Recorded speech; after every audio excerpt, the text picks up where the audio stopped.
Hey guys, and welcome back to this channel. In this video I'll be showing you guys how you can create this date picker on Google Sheets.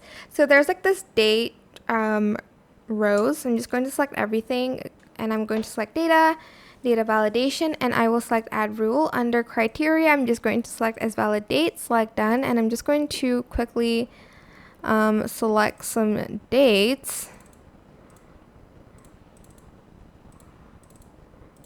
just at random there.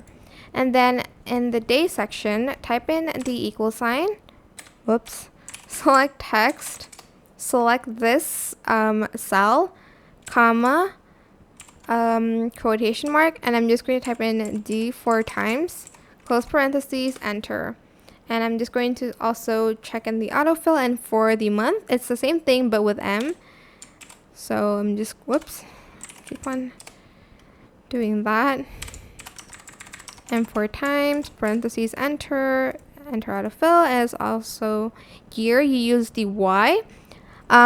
So equal sign text, and again do the same exact thing but with a Y.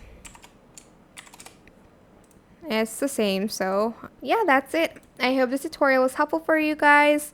Don't forget to like, comment, share. Also subscribe to this channel if you haven't done that already.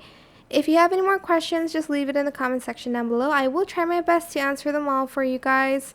And if you found this video helpful, please click the thanks button above the description box down below. Thank you so much for watching. Bye!